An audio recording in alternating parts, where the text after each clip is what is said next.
Hello guys, today we are going to have a discussion on nuclear energy for class 10 students, and this topic is from chapter 14, that is sources of energy. Okay, actually nuclear energy is actually those energy which is obtained by nuclear reactions. Okay, and there are two types of nuclear reactions. One is called nuclear fission and second is called nuclear fusion. तो आइए इसको समझते हैं पहले एक एक करके, और इसके फिर क्या प्रोसीजर है।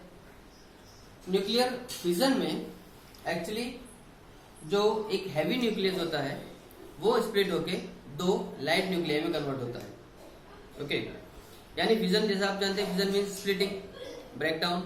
तो न्यूक्लियर फ्यूजन में न्यूक्लियस का स्प्लिटिंग। ओके, तो जब एक हैवी न्यूक्लियस स्प्लिट होके दो या दो से ज्यादा छोटे न्यूक्लियर में कन्वर्ट हो जाता है, तो ये रिएक्शन हमारी न्यूक्लियर फिजन रिएक्शन कहलाती है। अब इसका इक्वेशन समझे। एक जनरल इक्वेशन के हिसाब से यूरेनियम जिसका 92 एटॉमिक नंबर है और 235 जिसका एटॉमिक मास है, इसके ऊपर जब न्यूट्रॉन्स की बम्बार्डमेंट किया जाता है, ठीक है, न्यूट्रॉन मीन्स 0 and 1। आप जानते हैं न्यूट्रॉन का कोई मास नहीं होता, सॉरी न्यूट्रॉन का कोई एटॉमिक नंबर नहीं है और इसका एटॉमिक मास 1 है। तो जब यूरेनियम एटम के ऊपर न्यूट्रॉन्स बम्बार्ड होते हैं, तो ये यूरेनियम कन्वर्ट हो जाता है बेरियम और क्रिप्टन में, जिसमें 56 atomic number of barium and 139 is atomic mass of barium. Likewise 36 is atomic number of krypton and 94 is atomic mass of krypton.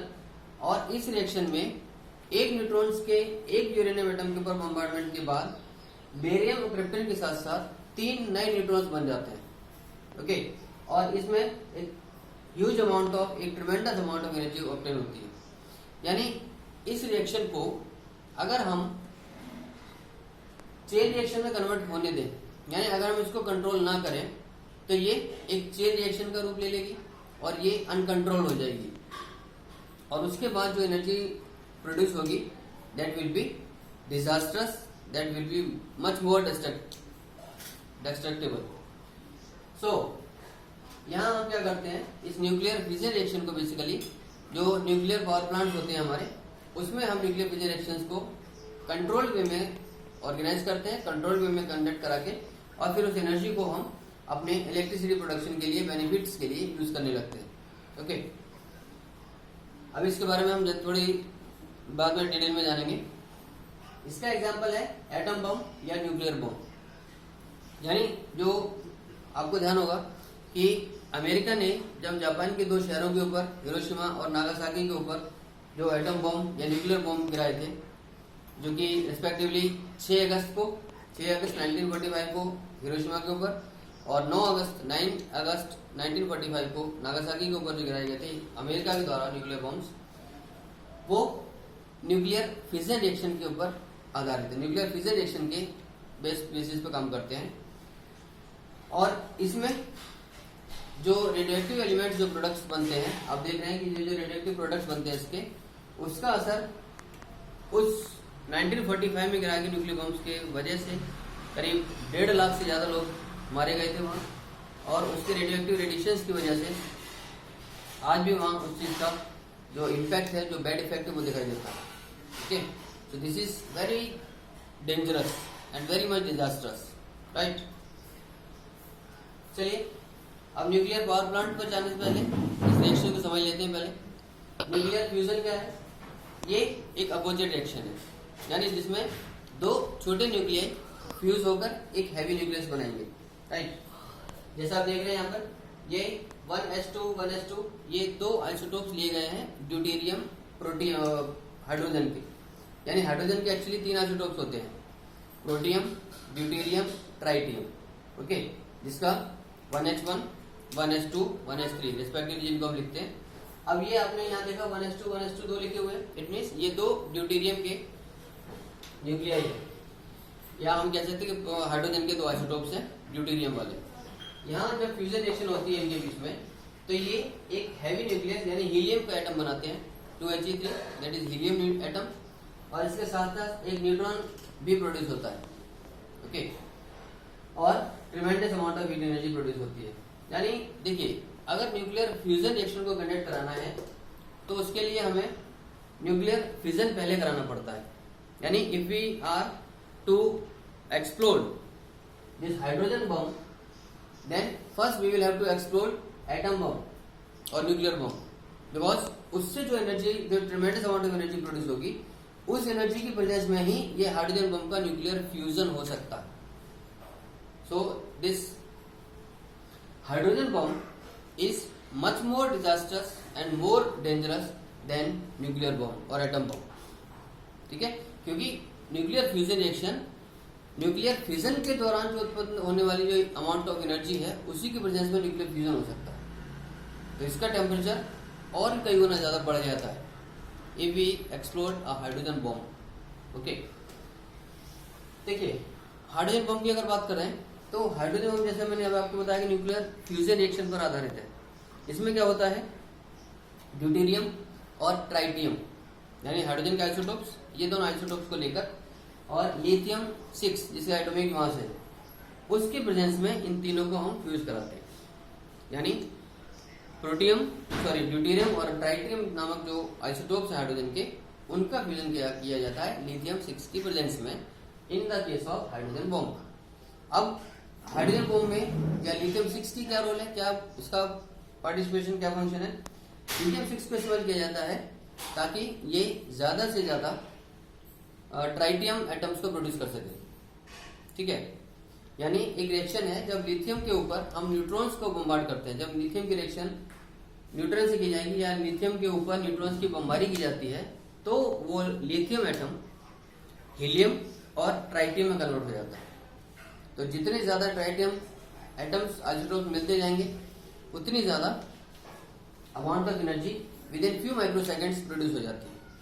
ठीक है, तो हाइड्रोजन बम में इसलिए लिथियम 6 को यूज किया जाता है ताकि वो अपने स्प्लिटिंग से, अपने फ्यूजन से, अपने ब्रेकडाउन से ज्यादा से ज्यादा हीलियम और ट्राइटियम एटम्स को प्रोड्यूस करे, और उसके थ्रू जब न्यूट्रॉन्स बम्बार्ड होंगे, क्योंकि रिएक्शन में आप देख रहे हैं यहाँ न्यूट्रॉन्स यहाँ भी बनते हैं, तो ये न्यूट्रॉन्स लगातार उससे हिट करते रहते हैं लिथियम से, और लगातार ट्राइटियम एटम्स मिलते रहेंगे, और with in few microseconds a tremendous amount of heat is produced। Okay, so this is how a hydrogen bomb works। Now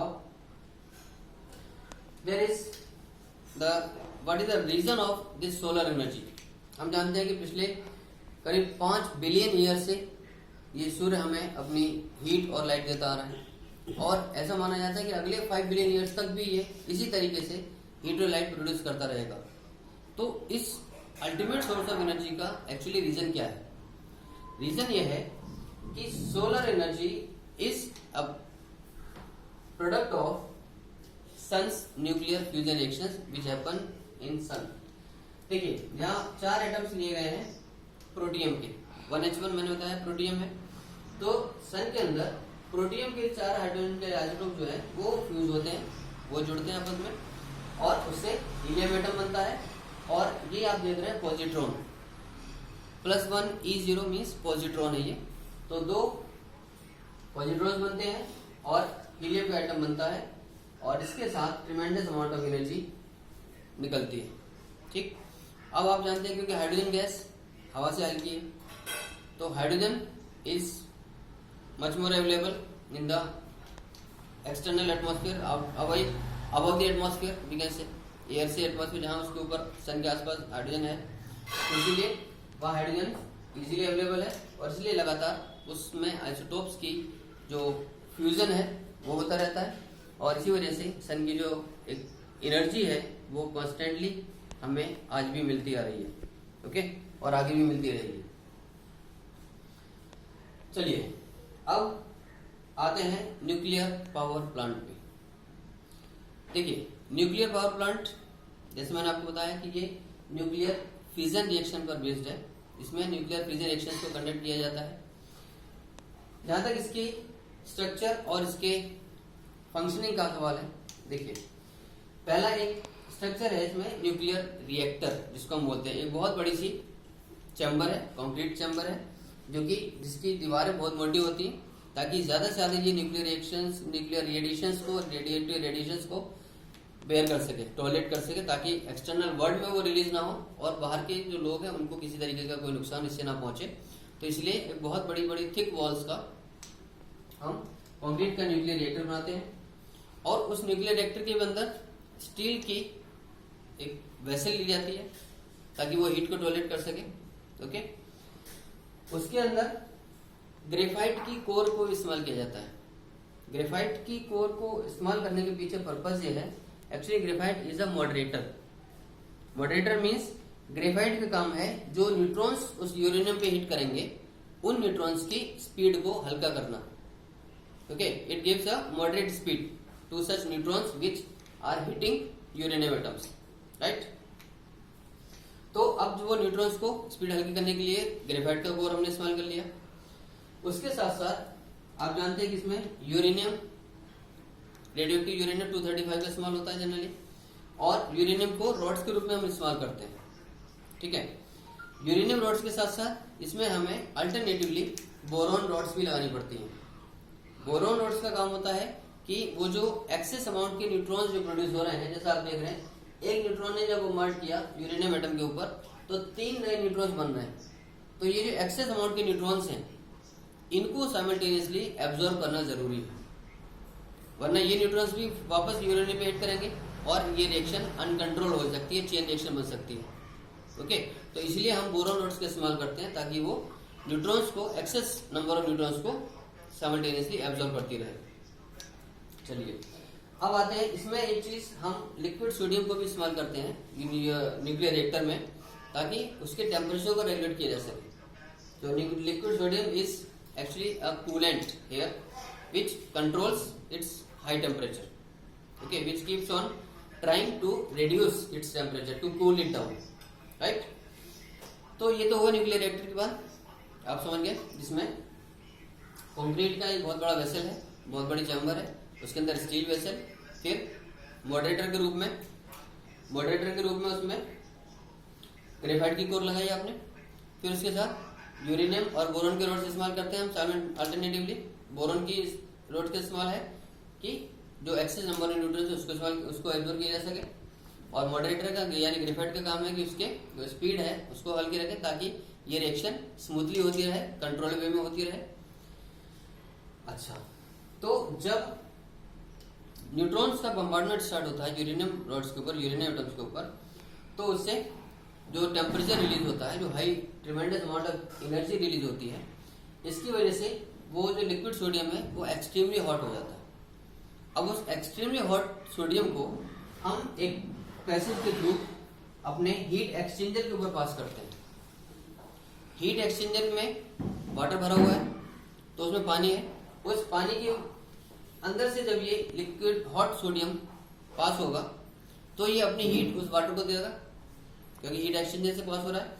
तो वो जो एक्सट्रीमली हॉट सोडियम था उसकी हीट जाती है हीट एक्सचेंज में भरे हुए पानी में, और उसकी वजह से वो पानी बॉयल हो जाता, हाईली गर्म हो जाता, और उसके गर्म होने से, उसके बॉयल होने की वजह से स्टीम जनरेट होती है हीट एक्सचेंजर में, क्योंकि वहाँ पानी उस लिक्विड सोडियम की, एक्सट्रीमली हॉट सोडियम की हीट को लेकर एब्जॉर्ब करके बॉयल होने लगता है और वो स्टीम प्रोडक्शन स्टार्ट होता है हीट एक्सचेंजर में। और उस स्टीम को हम एक नैरो पैसेज के थ्रू हम कनेक्ट कर देते हैं टरबाइन चैम्बर से, जिससे वो स्टीम जाके टरबाइन को रोटेट करती है और टरबाइन के साथ इलेक्ट्रिक जनरेटर का शाफ्ट कनेक्टेड है, वहाँ इलेक्ट्रिसिटी प्रोड्यूस होने लगती है इस तरीके से। और इस हीट के एक्सचेंजर से गुजरने के बाद जो सोडियम है वो अपनी हीट दे चुका, ठंडा हो गया, उस लिक्विड सोडियम को फिर ठंडे कूलेंट के रूप में हम पंप करते रहते हैं लगातार न्यूक्लियर रिएक्टर में। ओके, अब यहाँ जो स्टीम टरबाइन वाले चैम्बर में जो स्टीम काम में आ चुकी, जो स्पेंड हो चुकी, उस स्टीम को हम कंडेंसर के थ्रू पास करते हैं और फिर यहाँ स्टीम दोबारा से लिक्विड वाटर में कन्वर्ट हो जाती है और वो कंडेंसर से होकर गुजरने के बाद ये दोबारा से उस हीट एक्सचेंजर में डाल दी जाती है लिक्विड वाटर के फॉर्म में, राइट। तो स्टूडेंट्स आपने समझा, this is how a nuclear power plant works. Nuclear reactor से हॉट सोडियम को लिया, उसको हीट एक्सचेंजर से पास किया, हीट एक्सचेंजर में पानी भरा हुआ है, वो पानी उस हीट को लेके बॉयल होगा, गर्म होगा, वहाँ स्टीम जनरेट होगी, उस स्टीम को हमने टरबाइन चैम्बर में पास करके टरबाइन रोटेट कराया, वहां से इलेक्ट्रिक जनरेटर स्टार्ट हुआ और इलेक्ट्रिसिटी प्रोड्यूस होनी स्टार्ट हो जाती है, और इस लिक्विड सोडियम को वापस में दोबारा न्यूक्लियर रिएक्टर में डालते रहते हैं, क्योंकि अब इसकी यहाँ हीट लूज करके ये ठंडा हो गया, और यहाँ टरबाइन चैम्बर में जो स्टीम काम में आ चुकी उसको फिर दोबारा ठंडा किया जाता है कंडेंसर के थ्रू, और फिर उसे लिक्विड वाटर के फॉर्म में कन्वर्ट करके दोबारा से हीट एक्सचेंजर में डाल दिया जाता है। So this is how this nuclear power plant works. Okay, अब हमारे एक टॉपिक है इसमें, ये आइंस्टीन के अकॉर्डिंग मास और एनर्जी का रिलेशन है। तो E equal to mc square, ये जो फॉर्मूला है ये आइंस्टीन का दिया हुआ है, और इन्होंने कहा कि मास और एनर्जी इक्विवेलेंट है, यानी E is equal to m into C square, जहां पर E है amount of energy produced, m is the mass of that substance, and c is speed of light in vacuum, and you know it is 3 into 10 raised to the power 8 meter per second। तो इस calculation के हिसाब से Einstein ने ये describe किया कि अगर हम 1 किलोग्राम रेडियो एक्टिव मटेरियल के मास को डिस्ट्रॉय करते हैं, only 1 kilogram, then it produces 9 into 10 raised to power 16 joules of energy. तो 1 kilogram radioactive substance 9 into 10 की power 16 joules of energy produce कर सकता है, okay, in case of radioactive substances. So now there are certain relations between energy units.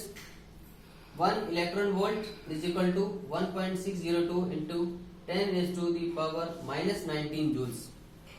अब 1 electron volt क्या होता है, ये कई बार क्वेश्चन पूछा जाता है, व्हाट इज 1 इलेक्ट्रॉन वोल्ट। तो 1 इलेक्ट्रॉन वोल्ट एक्चुअली वो अमाउंट ऑफ एनर्जी रिक्वायर्ड है या एक्वायर्ड है जो एक इलेक्ट्रॉन जिसका 1.6 into 10 की पावर -19 कूलम चार्ज होता है, उसको जब हम 1 वोल्ट के पोटेंशियल डिफरेंस से एक्सीलरेट करते हैं, देखिए 1 वोल्ट के पोटेंशियल डिफरेंस से एक्सीलरेट किए जाने वाले एक इलेक्ट्रॉन जिसका कि नेगेटिव चार्ज 1.6 into 10 की पावर -19 कूलम होता है, वो उस दौरान जितनी एनर्जी को एक्वायर करेगा, गेन करेगा, that will be said as 1 electron volt. Okay, तो इसलिए अब इसको अगर हम मिलियंस में कन्वर्ट करते हैं तो 1 मिलियन इलेक्ट्रॉन वोल्ट हो जाता है 1.6 into 10 1.602 into 10 की पावर -13 जूल्स, क्योंकि आप जानते हैं 1 मिलियन इक्वल टू 10 की पावर 6। तो यहाँ -19 में 10 की पावर 6 माइनस करेंगे तो -13 बचेगा। तो इस तरीके से 1 मिलियन इलेक्ट्रॉन वोल्ट हो जाता है 1.602 into 10 की पावर -13 जूल्स। ये है 1 atomic mass unit. 1 atomic mass unit is equal to 1.492 into 10 की पावर -10 जूल्स। और लास्टली 1 एटॉमिक मास यूनिट को अगर हम मिलियन इलेक्ट्रॉन वोल्ट से कंपेयर करें, उसका रिलेशन निकालें, तो ये आता है 1 atomic mass unit is equal to 931 million electron volts. Okay, तो फ्रेंड्स अब लास्ट में आते हैं इसके एडवांटेजेस। न्यूक्लियर एनर्जी के एडवांटेजेस और डिसएडवांटेजेस क्या है। देखिए, न्यूक्लियर एनर्जी के एडवांटेज ये है कि इसमें बहुत कम फ्यूल को, यूरेनियम फ्यूल को इस्तेमाल करके हम बहुत ज्यादा अमाउंट में एनर्जी ऑब्टेन कर लेते हैं। जैसे आपने देखा, एक यूरेनियम एटम को अगर बम्बार्ड कर रहे हैं तो उससे कितनी ट्रिमेंडस अमाउंट की एनर्जी निकलती है एक एटम से। दूसरा एडवांटेज ये है कि अगर आपने एक बार यूरेनियम को न्यूक्लियर रिएक्टर में अपलोड कर दिया तो उसके बाद फिर आपको लगभग 2-3 साल तक कुछ करने की जरूरत नहीं है। This reaction keeps on occurring itself spontaneously. Okay, और डिसएडवांटेज की बात अगर हम बात करते हैं तो डिसएडवांटेज ये है कि क्योंकि ये रेडियोएक्टिव एलिमेंट्स हैं, तो इनके जो रेडियोएक्टिव वेस्ट प्रोडक्ट्स हैं वो भी बहुत ही केयरफुली डिस्पोज किए जाते हैं, क्योंकि उनसे रेडियोएक्टिव रेडिएशंस फैलने का खतरा ह्यूमन लाइफ के ऊपर, एनिमल लाइफ के ऊपर, प्लांट लाइफ के ऊपर बहुत ज्यादा होता है। ओके, एंड क्योंकि यूरेनियम हमारे पास लिमिटेड अमाउंट में है तो वो भी आपका काफी एक्सपेंसिव होता है, तो इसलिए इजीली अवेलेबल नहीं हो पाता। इसके एक लिमिटेड स्टॉक है, that is also very expensive now. So guys, I hope you liked it. So this is all about our 14th chapter, sources of energy, and your homework is you have to complete all the textbook questions, whether in text questions or exercise questions from this chapter number 14, sources of energy. And till then, keep yourself safe, stay home, keep studying, keep watching videos. Thank you very much. God bless you.